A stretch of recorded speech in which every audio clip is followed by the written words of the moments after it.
పెట్టాలి దీపం. కానీ కార్తీక పౌర్ణమి నాడు దీపం వెలిగిస్తే వెలిగించి వెళ్ళిపోకూడదు.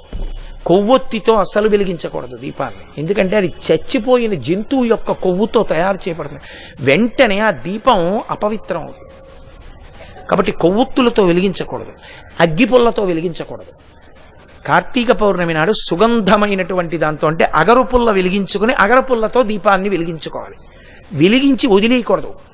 దాంట్లోకి వెంటనే అక్షతలు తీసుకుని చేత్తో పట్టుకుని దామోదరమావాహయామి అని కానీ త్రయంబకమావాహయామి అని కానీ 2 మాటలలో ఏదో ఒకటి చెప్పాలి. అంటే దామోదరుణ్ణి కానీ త్రయంబకుణ్ణి కానీ దీపం మీదకి ఆహ్వానం చెయ్యాలి. ఎక్కడైనా చెత్త ఉండిపోయినా కూడా రేపు లౌకికాగ్నితో వెలిగించకూడదు. ఈ ఆవాహన చేయబడిన దీపంతో వెలిగించి ఆ దీపం దగ్గర నిలబడి ఒక మాట చెప్పాలి అందరూ. కీటాహ పతంగాహ మశక